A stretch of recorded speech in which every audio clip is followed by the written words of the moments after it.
kita pasti inget dong kalau duit kita selembar tuh naruhnya di mana, pasti inget dong.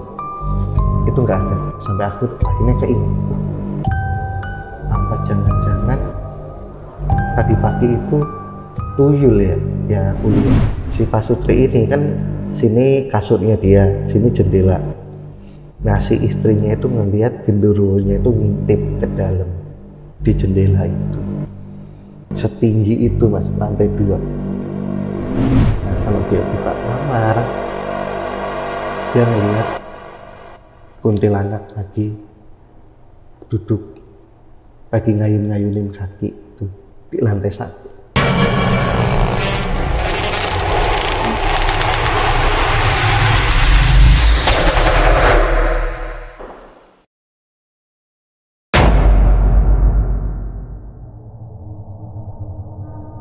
Assalamualaikum warahmatullahi wabarakatuh.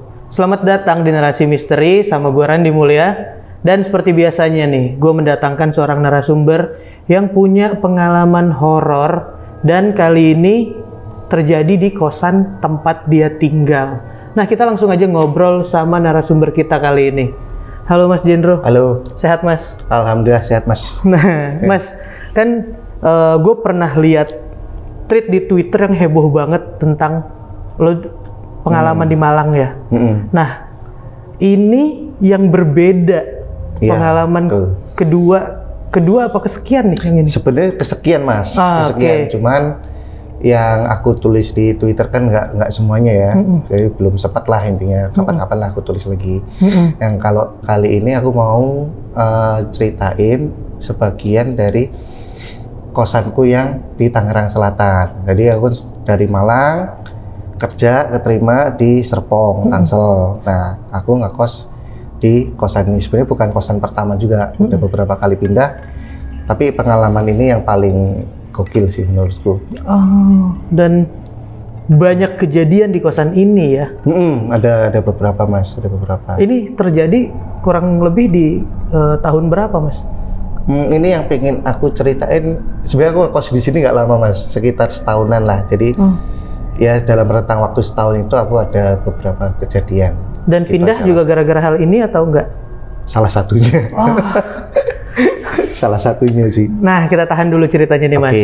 Nah buat teman-teman, lo tonton video ini sampai habis dan gimana pengalaman dari Mas Jendro kali ini yang bisa cuman 1 tahun dan pindah pun karena hal seperti ini.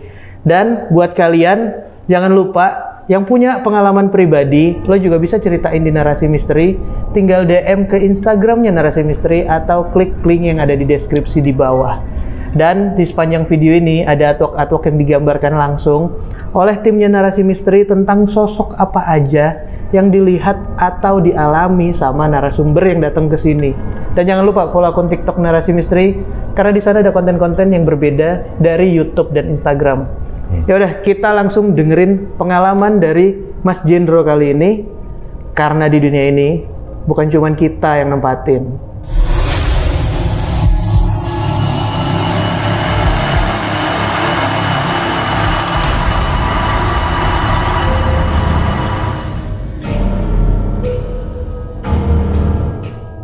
Mas Jendro, awal mula lo tinggal di sana dan yang terjadi itu seperti apa sih Mas?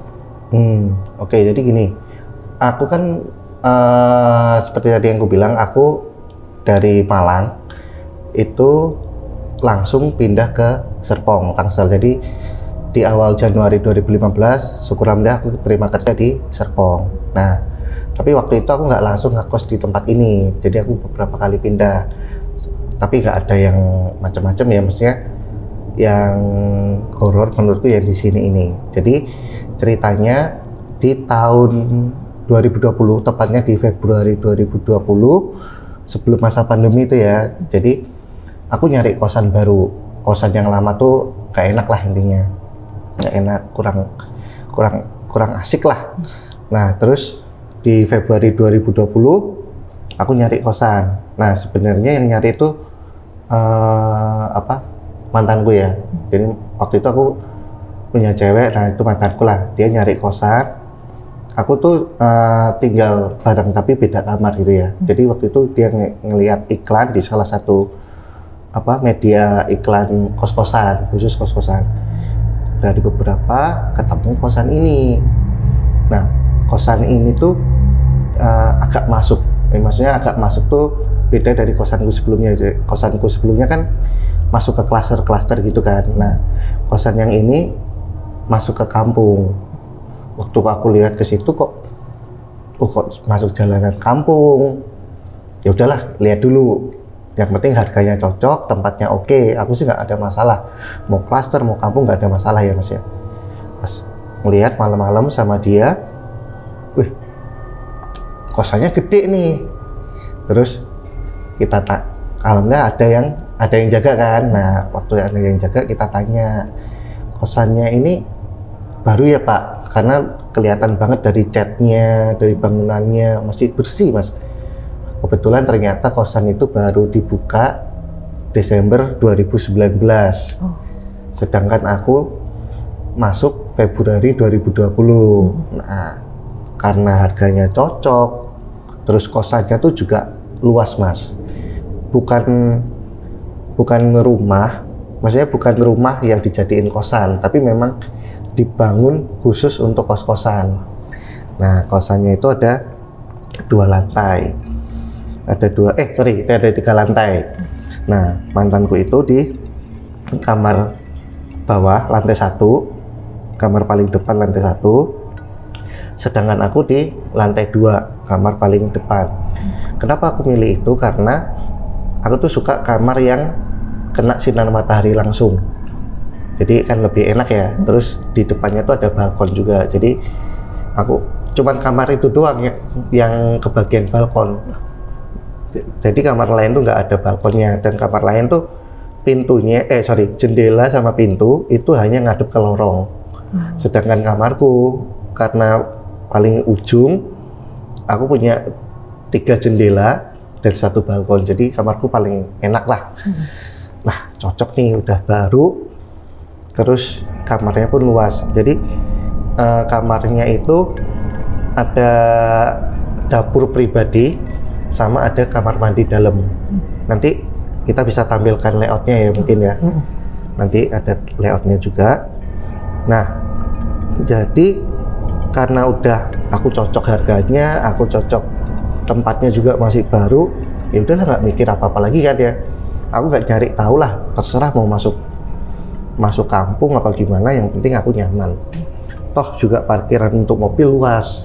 Nah, tempatku yang sebelumnya tuh parkirannya nggak ada, sempit lah. Oke, akhirnya aku tinggal di situ per Februari 2020. Ternyata kan di bulan Maret kita ada pandemi tuh.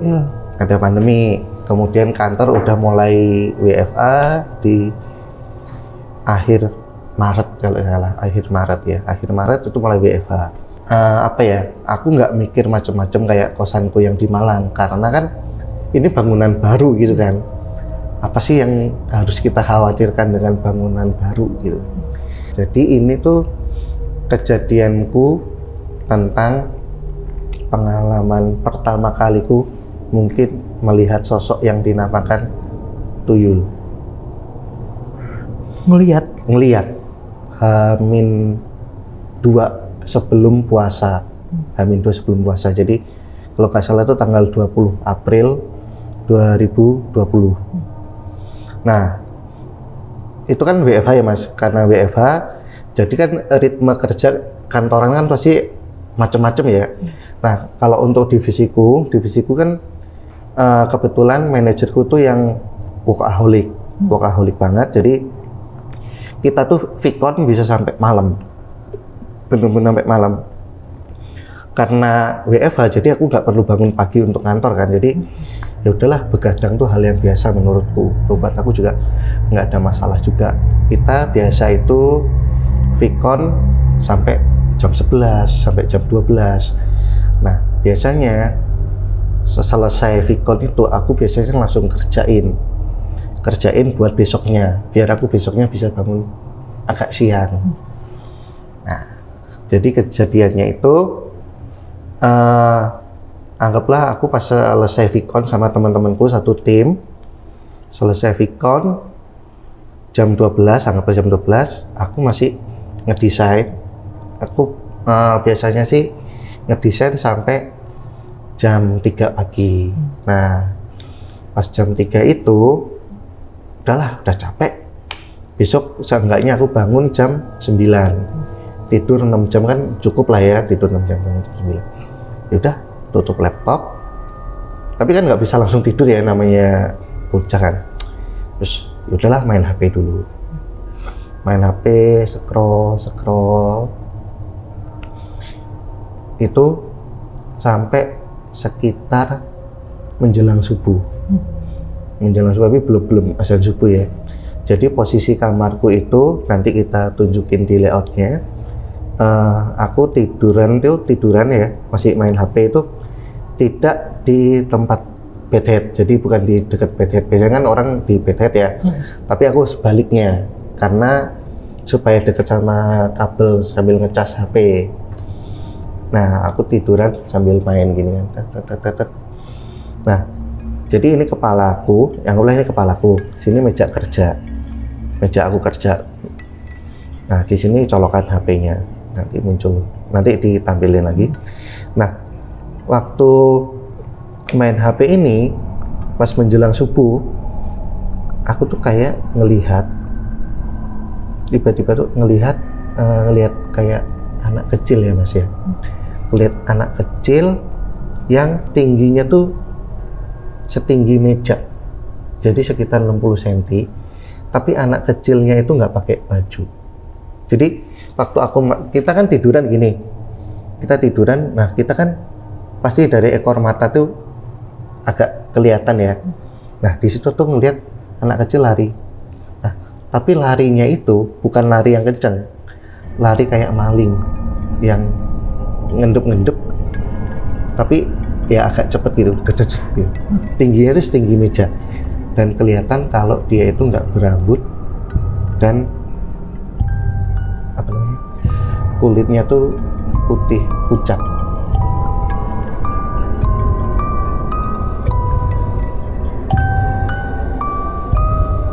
Aku sempet kaget kan, maksudku apa itu? Tapi aku ngeliat banget dia itu lari dari arah dapur menuju pintu keluar. Jadi kelihatan di sini, set gitu. Kan aku tiduran gini, dia ke sana. Nah, anaknya itu, aku pikir aku salah lihat ya. Maksudnya di jam segitu mungkin kita ngantuk atau apa. Ya udahlah, aku nggak ambil pusing. Karena pun aku nggak ngelihat mukanya, cuman lihat jelas banget ada yang lari gitu doang. Nggak ambil pusing lah, ya udah. Karena udah menjelang subuh, akhirnya aku tidur. Itu aku belum curiga sama sekali dan nggak ada pikiran itu tuyul atau bukan. Jadi cuman kayak masa iya sih gitu kan. Sampai akhirnya kegiatan biasa, pagi harinya bangun jam 9, kita briefing dulu sampai jam makan siang. Nah, di jam makan siang inilah aku benar-benar yakin dengan apa yang kulihat tadi pagi. Karena gini, waktu siang hari aku pengen beli makan siang ya, karena kan di kosan nggak ada ini ya, nggak ada catering, nggak ada warung. Aku pengen ngambil duit yang sisa kembalian dari makan malam hari sebelumnya. Nah, itu waktu aku mau ngambil duitnya itu ada di kantong celana yang aku simpen di kamar mandi, yang aku gantung di kamar mandi. Aku ingat betul Mas, masih ada uang 100.000 di kantongku, karena malam sebelumnya aku pakai uang receh untuk beli makan. Tapi kok uang 100.000-nya nggak ada. Aku ingat betul di kantong. Oke lah, mungkin aku lupa. Aku cari di kantong celana yang lain. Aku cari di jaket. Bahkan aku lihat lagi di dompet. Sama sekali nggak ada duitnya. Padahal itu duit tinggal satu-satunya, tinggal selembar. Kita pasti ingat dong kalau duit kita selembar tuh naruhnya di mana, pasti ingat dong. Itu nggak ada. Sampai aku akhirnya keinget. apa jangan-jangan tadi pagi itu tuyul ya yang aku lihat, karena perspektif yang kita tahu itu sama persis dengan yang aku lihat. Nggak ada rambutnya, kayak anak kecil, pendek, setinggi meja. Karena kan aku dulu taunya tuh tuyul tuh kecil banget ya, ternyata kalau aku baca-baca memang setinggi meja ya. Nah, aku langsung kepikiran tuh, masa iya tuyul? Karena duitku bener-bener nggak ada mas, sumpah itu beneran nggak ada. Ya udah, aku masih berpikir oke, berarti itu tuyul. Cuman dalam hati kesel lah ya mas, maksudku kita kan WFH, terus duit tinggal satu-satunya, tinggal selembar. Dalam hati kan juga sialan itu tuyul nih, anjing itu tuyul. Kenapa sih harus ngambil duit itu gitu, padahal duit-duit yang receh lain harusnya ada dong. Kok yang diambil yang cepet, ya ampun. Ya udahlah maksudku aku nggak terlalu ambil pusing. Sampai akhirnya gini, sore harinya ya mas ya, aku kan akhirnya nggak makan tuh mas. Aku nggak beli makan karena udah jam 1 aku lanjut lagi kerja sampai jam 5. Nah jam 5 itu kebetulan temanku namanya Bima. Nah Bima itu satu daerah dari aku, dari Kediri. Dia juga temanku di Malang. Nah Bima ini memiliki background yang termasuk sering mengalami hal-hal mistis ya kita bilang di Malang. Dia tuh temanku di Malang, tapi kebetulan sama-sama keterima kerja dia di Jakarta. Berarti ya, sensitif, bisa dibilang sensitif. Iya, dia termasuk mungkin kayak gitu ya. Jadi si sore hari jam 5 itu aku mau jemput Bima di stasiun Rawabuntu. Jadi Bima itu ngantornya di dekat Monas lah. Tapi karena waktu itu dia juga WFH dan kita pengen puasaan sahur bareng lah, kan sama-sama nggak bisa pulang kan mas waktu itu kan. Jadi puasa pertama biar ada temennya, sahur pertama biar ada temennya. Si Bima itu main ke kosanku. Akhirnya aku jemput lah di stasiun Rawabuntu. Nah waktu aku jemput itu, aku tahu kebiasaannya Bima. Bima itu kebiasaan bawa duit cash. Bawa duit cash tuh kadang 500.000, kadang 1 juta gitu kan. Nah, waktu aku jemput, aku langsung tanya ke dia,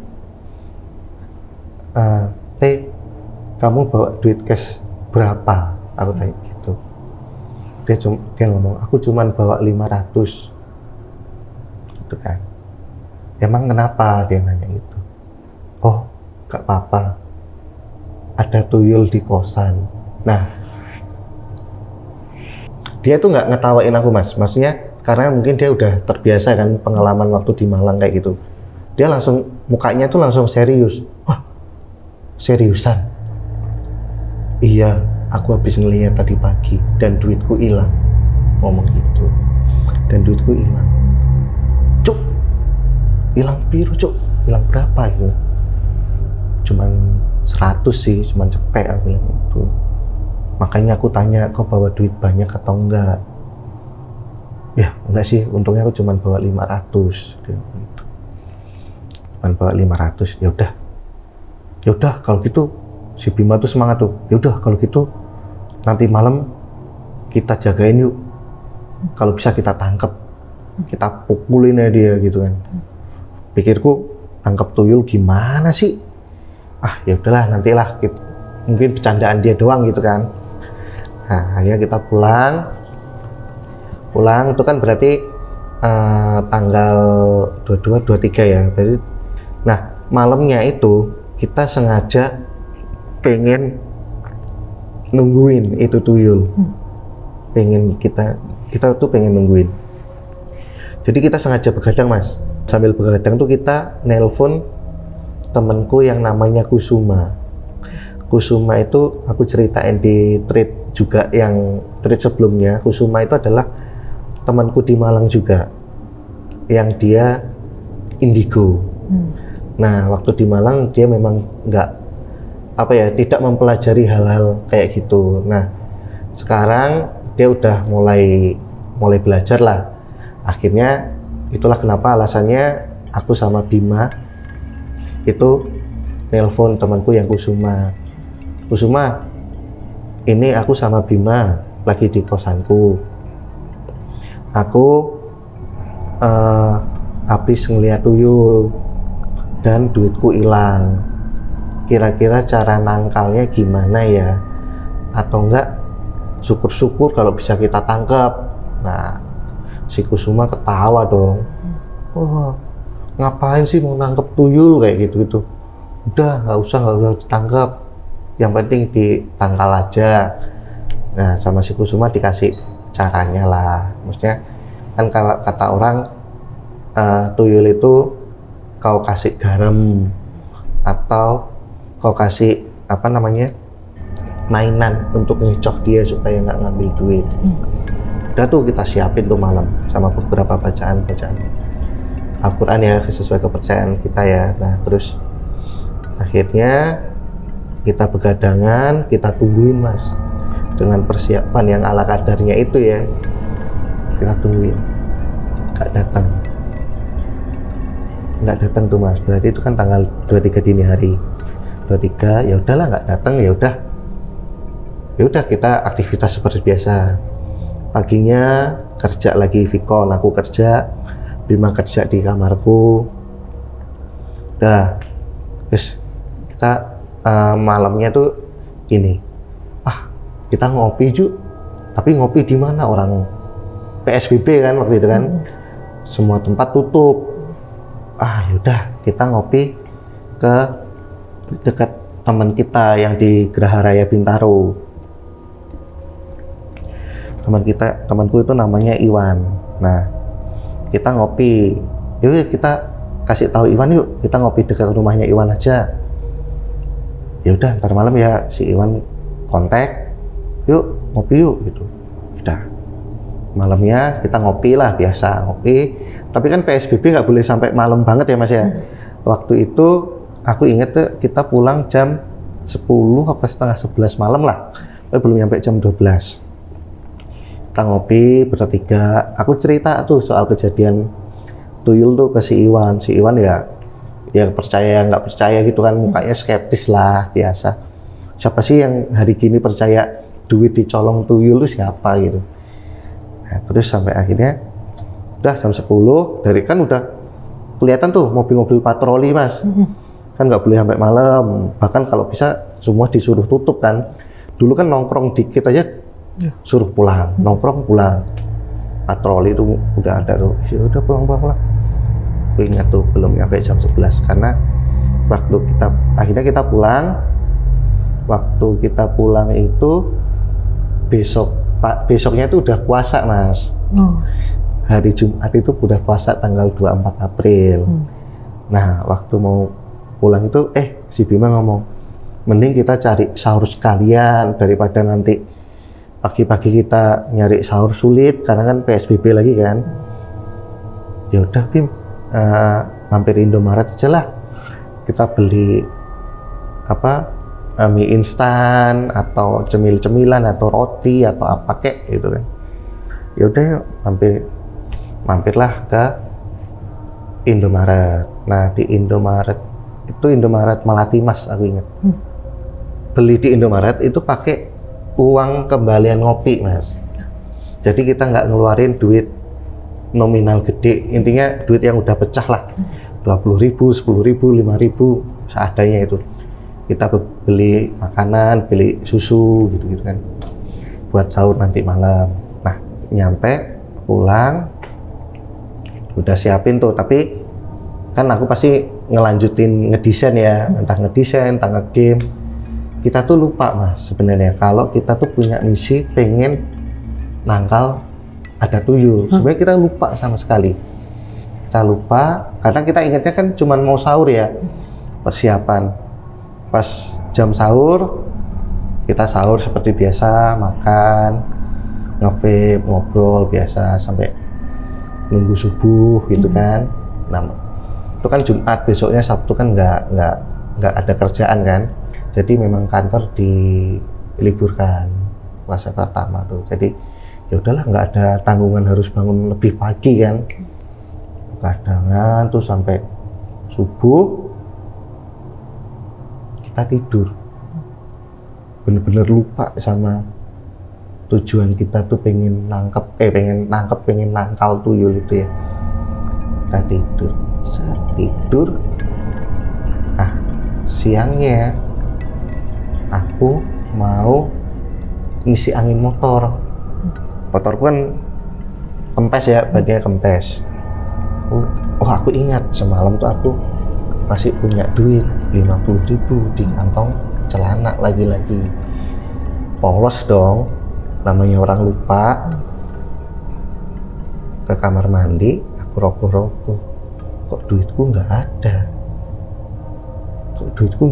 Aku bener-bener skip banget, sampai aku ngedumel kan, kok nggak ada ya, aku cari lagi di jaket kali ya, tapi semalam tuh ada gitu kan. Terus aku ngomong, nanya ke si Bima tuh lagi main PUBG tuh, tiduran main PUBG. Terus aku nanya, Bim, duitku kemana ya? Kok nggak ada ya? Padahal semalam tuh masih ada kok 50 di sini. Si Bima langsung lompat mas dari kasur. HP-nya ditaruh, dia langsung lompat. Padahal badannya gede, gendut gitu. Lompat. Dia langsung nyari celananya. Celana kan ditaruh di lantai kan, dia nggak suka gantung-gantung gitu. Langsung diambil, celananya diambil, dicari duit. Dia rogoh-rogoh saku nyari duit dia. Ambil jaket, kantong kanan, kantong kiri, nggak ada. Di tasnya dicek lagi, dia langsung misuh. Gak apa-apa ya misuh sih, jancuk dia banyak. Aku bingung dong, apa cuk? Duitku hilang cuk, dia bilang gitu. Jadi juga, hah hilang?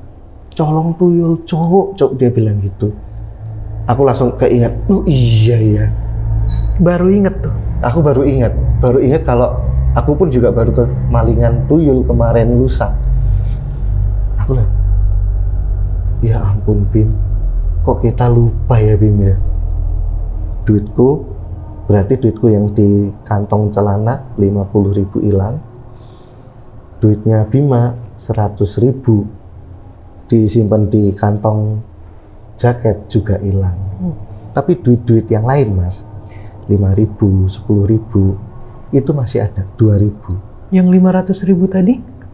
500.000 kan udah kepake sebagian kan. Jadi yang hilang itu yang 100.000 tadi situ. Jadi hilangnya itu seperti cerita-cerita yang beredar. Jadi katanya tuyul itu nggak bisa ngambil langsung banyak. Dia tuh cuma bisa ngambil selembar. Jadi duitnya Bima yang di kantong celana cepet hilang. Kantong jaket yang aku di kantong celana 50. Duit dia yang lain masih ada. Tapi hilang cepet itu bener. Selembar. Nah, udah tuh kita langsung sialan, kita lupa cuk. Semalam tuh kita habis makan sahur kita langsung tidur, maksudnya subuh tidur. Kita nggak, jadi penangkal bahkan mainan itu udah nggak ada lagi. Udah lupa kita, benar-benar lupa. Harusnya kan kayak kata Kusuma tadi sebelum tidur, kau entah taburin garam kayak terus kau siapin mainan kayak itu, nggak kita lakuin. Dan bener hilang duitnya. Akhirnya tuh kita nggak tahu ya mas, maksudnya nggak tahu gimana menangkal, maksudnya gimana solusinya ya selain menangkal. Seperti kata Kusuma tadi, aku kamar tuh aku sholatin, aku tangkal pakai garam, dan akhirnya aku cari tahu, maksudnya disitulah aku baru mengetahui tuyul itu gimana sih. Karena kan sejatinya aku tuh nggak begitu ngerti ya sama makhluk begituan ya. Apa yang memikat mereka, apa yang menangkal mereka. Aku cari tahu, salah satunya bener tadi kayak dikasih mainan, terus yang dikasih garam, terus ya pasti kita doain tempat tinggal kita gitu ya. Selain itu salah satunya adalah yang aku lakukan sampai sekarang, dan syukur alhamdulillah nggak pernah kejadian lagi, adalah aku selalu siapin mainan. Yaitu kan kebetulan aku suka Tamiya ya, jadi aku ngasih nyimpen duit itu ya. Sekarang tuh kalau nyimpen duit aku kasih bukan di dompet lagi, jadi kalau nyimpen duit cash itu aku taruh di kayak box lah ya, anggaplah kayak lunchbox atau Tupperware kayak gitu, tapi sebelahnya aku kasih mainan. Kenapa kayak gitu? Karena aku baca-baca tuyul itu, kita sebut tuyul itu tidak bisa mengambil uang yang disimpan di tempat yang kedap udara. Jadi kalau di saku kan udara masuk, nah itu dia bisa ngambil. Tapi kalau ditaruh di tempat kedap udara, katanya nggak bisa ngambil, katanya. Tapi buktinya yang kulakukan, ya memang alhamdulillah sejak saat itu duit nggak pernah hilang. Nah, dari hilang kedua kalinya ya? Dari hilang kedua kalinya, dan sejak saat itu nggak pernah lagi. Nggak ada duit hilang lagi. Selalu aku simpen. Aku nyimpen 1 juta pun juga utuh di situ 1 juta. Aku nyimpen 500 juga ada 500. Nggak ada yang hilang selembar itu udah nggak ada lagi. Mungkin ya alhamdulillah kalau cuman kayak gitu berhasil kan, kita nggak perlu macem-macem kan, cuman kita perlu doa, kita perlu sholat gitu doang. Udah. Terus akhirnya sebenarnya kan nggak selesai saat itu juga, itu kan yang sekarang aku lakukan. Jadi setelah duit hilang itu Mas, jadi persis setelah kita menyadari duit kita hilang, kita telepon lagi si Kusuma itu. Susu duitnya Bima juga hilang, aku bilang gitu. Dia ketawa, Kusuma, wah ketawa, kok bisa, gimana tawain. Terus iya, soalnya kita lupa semalam, kita taruh di saku, kan udah dikasih tahu. Ya namanya orang lupa ya. Udah deh, ini deh cara nangkalnya gimana deh, gak usah ditangkap. Nah ya dikasih tahu cara-cara kayak tadi itu. Nah tapi namanya kita penasaran ya Mas, karena kan lucunya adalah sejak aku tinggal di bulan Februari itu duit nggak pernah hilang, baru hilang setelah menjelang mau puasa, mau lebaran. Pasti pikiran negatif ada dong. Aku iseng nanya, ini kan musim mau lebaran nih, orang banyak duit, apa jangan-jangan ini tuyul piaraan? Karena kan tersebar banyak, yang kita tahu kan tuyul tuh piaraan ya Mas ya. Ada pemiliknya. Ada pemiliknya. Aku tanya si Kusuma gitu. Nah si Kusuma tuh awalnya nggak mau lah. Maksudnya, udahlah daripada kamu suuzon, daripada kamu ini. Udah aku nggak bakal ngapa-ngapain kok. Nggak usah disamperin, nggak usah dituntut.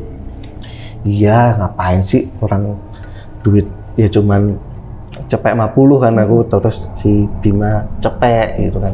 Padahal si Kusuma itu Mas belum pernah main ke kosanku yang di Tangsel ini, yang di Serpong ini. Kan dia temanku di Malang, terus dia keterima di kota lain, aku keterima di Tangsel. Dia nggak pernah main ke kosanku Tangsel itu. Si Kusuma nanya gini, coba kamu lihat keluar, ada nggak rumah yang paling tinggi di antara rumah lain? Nah kan tadi aku bilang kosanku di tengah-tengah kampung. Rumah-rumahnya itu jarak yang tingkat Mas. Kosanku doang tuh yang tingkat 3 lantai. Nah masa kosanku sendiri akhirnya? Enggak, rumah di luar kosanmu. Aku lihat ada, aku bilang gitu, ada rumah yang lebih tinggi daripada rumah lain. Ada 2 rumah. Akhirnya aku ganti ke video call. Nanti video call aku kasih lihat keluar. Rumah yang itu enggak? Dia bukan. Rumah yang itu? Iya, dia ngomong gitu. Kamu tahu nggak pemiliknya? Dia tanya ke aku gitu. Ya nggak tahu, orang aku anak kosan baru kan, mulai Februari, Maret, April baru 3 bulan, dan nggak pernah, belum nongkrong sama anak-anak sekitar, nggak tahu. Ya udah, kapan-kapan kalau kau pas menjelang maghrib ngelihat orang yang jalannya bungkuk kayak gendong anak kecil kayak gini, nah kemungkinan itu orangnya. Kalau emang orang itu yang jalan, kalau lihat orang yang bungkuk tadi itu ternyata rumahnya itu, ya udah berarti benar. Dibawa kayak digendong ini. Tapi dia itu ngajakin jalan-jalan. Kalau nggak jalan-jalan ya cek ombak lah, siapa yang bisa diambil. Katanya gitu. Jalan dengan tangan gini ke belakang? Ke belakang kayak orang gendongin. Kayak kalau bibit jamu kan bawa ini. Dia nanti jalannya bungkuk gini kan. Gitu. Tapi sempat ada ketemu sama orang yang kayak gitu? Sempat, tapi sayangnya aku nggak tahu itu orang siapa, bener yang tinggal di rumah itu atau bukan, aku nggak pastiin. Cuman itu cuman gitu doang sih, nggak mau lebih, takutnya kan susun ya Mas ya, susun nggak enak kan. Udahlah, yang penting cukup tahu aja, toh udah tahu penangkalnya, dan alhamdulillah sampai sekarang nggak pernah kehilangan lagi. Nah, itu yang pertama. Nah, kejadian berikutnya Mas, itu dialami oleh mantanku yang tadi aku bilang tinggal di kamar bawah. Dia di kamar bawah paling depan, aku di kamar lantai 2 paling depan juga. Nah, itu kamar kosanku kan baru ya Mas, kosan baru.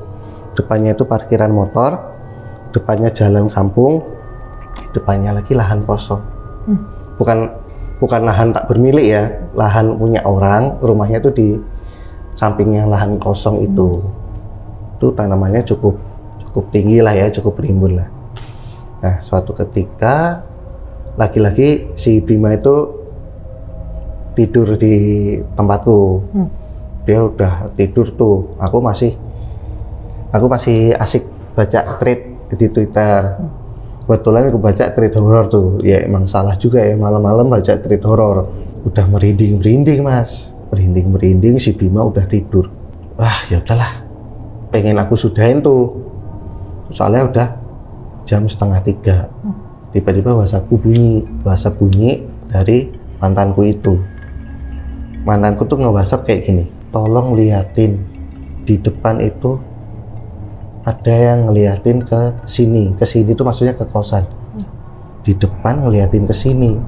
Wah, aku kan sempet curiga ya Mas, karena curiganya ngeliatin ke sini, kok dia lihat keluar tuh ngapain? Maksudku mantanku tuh ngapain lihat malam-malam lihat keluar?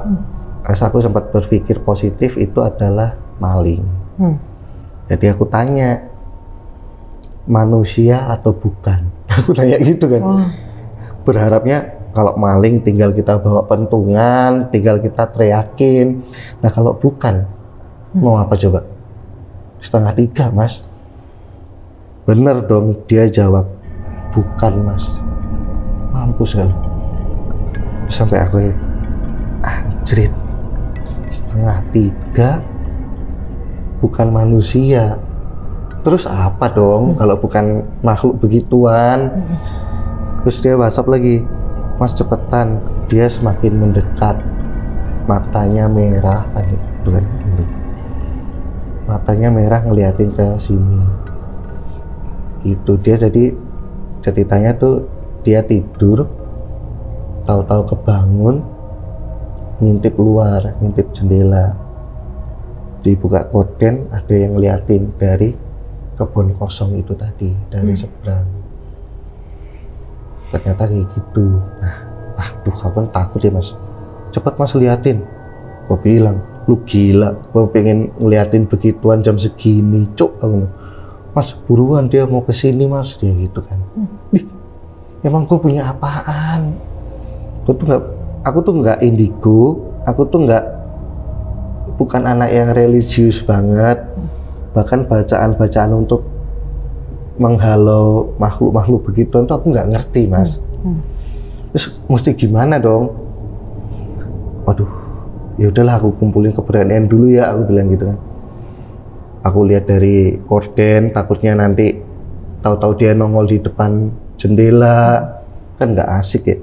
Sampai akhirnya udah loh, kumpulin keberanian, aku buka pintu, kan gelap ya Mas ya, kan gelap ya. Aku jalan ke balkon terus aku liatin di kebun kosong itu tadi. Ya syukur alhamdulillah karena aku nggak indigo jadi aku nggak ngeliat apa-apa sih. Terus aku bilang udah nggak ada apa-apa kok, bener ya Mas, nggak ada apa-apa ya. Udah apa aman lah. Dua kan, udah aman, tidur aja. Udah tuh itu dari cerita dari mantanku. Belum selesai Mas, jadi kan pengalamanku sama tuyul, terus pengalaman mantanku sama, ya mungkin kita sebut genderuwo ya, karena kan ciri-ciri yang dia sebut tinggi, gede, hitam berbulu, dan matanya merah. Ya, anggaplah genderuwo lah supaya gampangnya.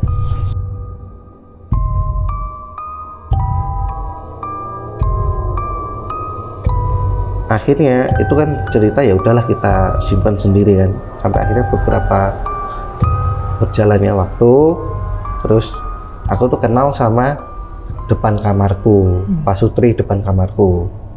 Nah, waktu dia Pak Sutri ini kan orangnya ngakrabin ya Mas, sering ngajakin, dia suka masak, terus ngajakin makan bareng, ayo Mas makan Mas, gitu kan. Nah akhirnya aku terima tawarannya kan. Aku sama mantanku itu dimasakin sama dia, cerita-cerita, akhirnya cerita-cerita kalau gimana ini kosan, gitu kan. Gimana tuh maksudnya ada pengalaman apa sih gitu kan.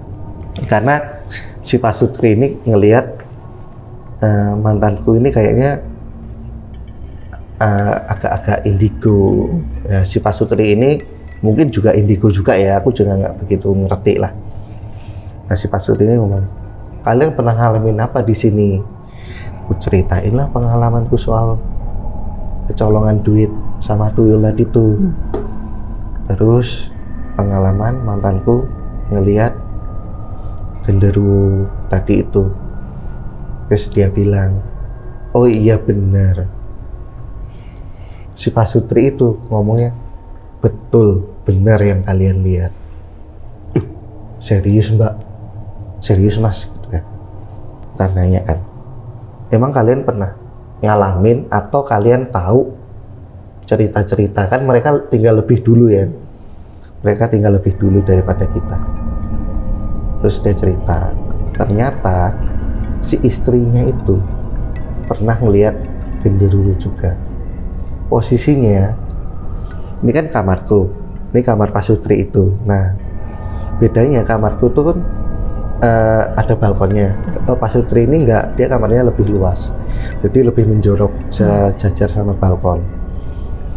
Jadi dia ada ruang tamunya lah yang pembedanya. Dia ada ruang tamunya. Nah, si Pak Sutri ini kan sini kasurnya dia, sini jendela. Nah, si istrinya itu ngelihat genderuwonya itu ngintip ke dalam di jendela itu. Setinggi itu Mas, lantai 2. Genderuwonya ngelihat. Dia ngomong cerita, iya aku juga pernah lihat Mas. Waktu itu dia ngelihat dari jendela. Aku teriak sampai aku pingsan. Untungnya ada suamiku lagi nggak shift malam. Segede itu ya? Segede itu. Serius Mbak aku? Iya beneran, aku juga ngelihat. Dia ngintip-ngintip ke dalam, tapi dia nggak bisa masuk. Ya mungkin entah beda owner lah ya. Mungkin genderuwo ini penghuni luar, mungkin yang di kosan ada sendiri atau ada penangkalnya, kita nggak tahu kan. Yang jelas si genderuwonya itu nggak bisa masuk, jadi cuma ngintip-ngintip dari luar. Cuma nungguin di depan jendela. Nungguin di depan jendela. Itu dia sampai pingsan, dan si istri itu berkali-kali ternyata sampai ngelihat pingsan. Terus dia juga cerita, kamu pingsan dulunya sebelum dia pindah ke kamar depan kamarku lantai 2, dia dulu tinggal di dekat tangga. Di dekat tangga itu, jadi sini tangga, ini kamar dia, depan tangga itu gudang. Nah kalau dia buka kamar, dia ngelihat kuntilanak lagi duduk, lagi ngayun-ngayunin kaki itu di lantai 1. Di tangga? Di depan tangga. Jadi ini kamar dia, ini tangga, depannya kan gudang. Nah gudangnya itu nggak mentok sampai plafon ya mas. Jadi setengah inilah pembatasnya. Jadi ada dibikin sekat. Nah sekatnya itu nggak sampai plafon. Kuntilanaknya itu duduk di atas gudang itu, di sekat situ.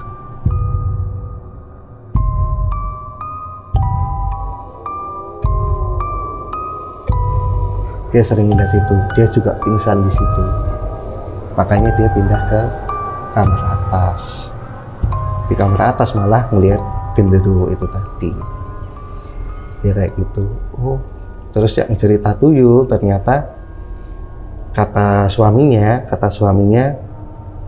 ada anak kos juga yang pernah kehilangan. Bahkan ibu warung depan kosan juga pernah kehilangan duit. Sama, kehilangannya tuh cuma 1 lembar atau lembar. Kan kalau warung ya tau lah kadang nyimpen duit cuman di buku catatan gitu kan, di buku catatannya dia. Kalau enggak di bekas kaleng roti gitu. Dan pasti ada catatan duitnya berapa. Katanya juga hilang selembar itu. Sama menjelang puasa, jadi kejadiannya itu barengan sama kejadianku. Cuman mungkin beda hari kali ya, tapi sama-sama sebelum lebaran, intinya itu. Itu berapa lama tuh mas ada tuyul ini di area kosan itu? Kalau berapa lamanya sih jujur kurang tahu ya mas, cuman kan yang aku tahu ya cerita dari aku sendiri, sama cerita dari Pak Sutri depan yang notabene kemungkinan tuh bersamaan waktunya, jadi memang sebelum lebaran, jadi pas menjelang puasa atau pas puasa, mungkin yang jelas rentang waktunya di situ. Oh, tapi di saat kalau di Mas Jendro hilang pas ya udah setelah yang kedua itu kan taruh mainan ya di sana ya. Taruh mainan. Cuman di tetangga itu juga nggak ada report lagi tentang. Nggak ada. Ya kelanjutan kehilangan itu nggak ada. Tahu. Aku kan hitungannya waktu itu masih baru ya mas ya di kosan itu. Jadi kan aku taunya dari Pak Sutri itu ya memang aku dan ibu-ibu warung di depan kosan itu yang kehilangan selembar itu ya pas sebelum lebaran itu doang sih. Tapi itu intinya doang. Pernah ngelihat orang yang tadi katanya bawa gendong itu pernah sempat ngelihat ya? Ngelihat. Cuman nggak mau nerusin aja lah. Iya nggak mau seusul lah. Nah setelah kejadian Mas kan di sana berapa setahun ya? Setahun kan ya? Ini kan berarti di 2 bulan pertama. Betul. Ya, dari Februari sampai April di puasa dan lebaran ya. Setelah itu masih ada kejadian-kejadian di kosan tempat mas itu nggak? Ada sih mas, tapi sebenarnya bukan di kosanku ya. Lebih tepatnya bukan di kosanku, tapi di sebelahnya. Jadi ceritanya tuh kurang lebih kayak gini mas. Itu kan saya masih WFH ya, kan PSBB terus lanjut PPKM. Sampai benar-benar sampai akhir tahun tuh kalau saya ingatku sampai Desember, karena Desember tuh masih sulit lah saya untuk pulang kampung, kan lebaran saya nggak pulang, terus sampai akhir tahun pun mau pulang juga masih sulit. Nah, aku ingat tuh intinya di rentang waktu itu masih di tahun 2020. Nah jadi kebetulan kan ini kosan saya ya, kosanku itu kan terdiri dari paling 3 lantai, ada 3 lantai paling dari A sampai O, berarti ada berapa kamar ya itu? A sampai O. O itu 15 kamar ya. 15 kamar. Nah, itu kan trafficnya rame mas ternyata. Yang kos di situ itu penuh terus, jadi penuh. Jadi bahkan ada kamar kosong besoknya keisi, kamar kosong besoknya keisi. Sepadat itu. Sepadat itu. Dan memang di wilayah itu belum ada kosan lain. Yang lainnya apa namanya? kontrakan petakan lah, kontrakan petakan yang kosongan. Kalau kosan kan udah ada furnisnya ya, ada meja, ada kursi, ranjang, kasur, lemari gitu kan. Nah kalau yang lain masih kosongan. Nah mungkin si pemilik kosan ini ngelihat adanya potensi cuan lah. Nah kebetulan kosanku ini sebelahnya itu lahan kosong, ya. Bukan lahan kosong, depannya kosong, belakangnya itu kontrakan petakan, tapi nggak keisi, bekas kontrakan petakan. Jadi ada 4 kamar kalau nggak salah. Itu udah sebenarnya udah kurang layak lah kalau untuk dihuni, karena kayaknya udah lama nggak dihuni kan. Nah itu persis. Jadi ini kosanku, ini sebelahnya. Dia ngeliat potensi ada cuan di sini. Terus di menjelang habis Lebaran lah, aku ingat tuh habis Lebaran, apa pas menjelang Idul Adha ya, pokoknya pas tengah-tengah 2020 itu, aku dengar lahan itu dibeli sama pemilik kosan. Nah sama pemilik kosan, nah itu terjadi pengalaman yang aku bilang unik ya, mistis unik lah. Itu kan gue bilang tadi masih ada bekas kontrakan petakan. Nah itu lahan kosong, ada kontrakan 4 kontrakan petakan yang tidak berpenghuni, entah dari kapan. Intinya sejak aku masuk itu nggak ada penghuninya, kosong. Nah itu kan dibeli pasti harus diambrukin dulu kan ya mas, harus diambrukin, harus dirapiin dulu lah, karena dia mau dibangun kosan. Kosannya itu lebih, katanya rencananya itu lebih banyak kamarnya daripada yang aku tempatin. Jadi lebih tinggi dan kamarnya jumlahnya lebih banyak. Lucunya gini, waktu ngebangun itu kan pasti pakai mandor ya. Mandor kan pasti punya buruh, entah buruh harian, entah tukang rombongan ya, borongan, tukang borongan gitu. Yang borongan. Nah, ngerapiin lahan depan, pohon-pohon yang itu kan pohon-pohon tinggi-tinggi ya mas, pohon tinggi-tinggi, terus rimbun, intinya ya creepy lah, tempatnya itu creepy gitu kan, dipotong-potongin, ditebang-tebangin, dirapiin. Nah, terus yang itu dulu baru nanti dirobohin yang 4 kontrakan petakan tadi. Nah itu kan masih PPKM, masih WFH, jadi aku di masa-masa itu aku sering nongkrong sama anak-anak kosan. Maksudnya sebagai anak baru kan mengakrabi lah ya, mengakrabi penghuni-penghuni lain. Jadi di lantai 3 kan ada tempat nyantai. Lantai 3 aku biasanya nongkrong di situ, kalau nggak di warung depan kosan itu. Nah itu ada cerita mas, ceritanya tuh kayak gini. Jadi ada salah satu orang kepercayaannya owner, pemilik kosan. Jadi kan pasti ada mandor, ada orang kepercayaannya yang sebagai penghubung, karena kan si ownernya tuh tinggalnya di Papua mas, nggak tinggal di Tangsel. Jadi orang kepercayaannya. Nah orang kepercayaan ini yang menyambungkan komunikasi dengan si mandor. Nah orang kepercayaannya ini tidur di kosanku, tapi nggak di kamar ya, maksudnya ada kamar sendiri lah sama kamar yang jaga kos. Dia tidur di situ. Nah waktu itu kita biasalah pas lagi nongkrong rame-rame cerita-cerita. Dia itu kan tidur di lantai 3, mimpi mas. Ceritanya tuh dia mimpi lagi ngawasin kuli-kuli, lagi ngerapiin, lagi mau ngebongkar gitu kan. Itu di mimpinya tuh tiba-tiba dia dipanggil sama nenek-nenek.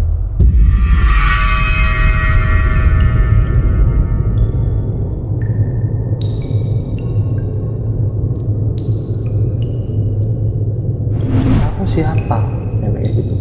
Kamu kok berani-beraninya ngancurin tempatku? Nggak wujud manusia juga, nggak wujud hantu juga, tapi aku nggak ngerti itu tuh apa. Itu ada di dapur, kamar mandi, dari balkon, itu ngeliatin aku semua mas. Kayak mereka tuh mau nyerang diriku.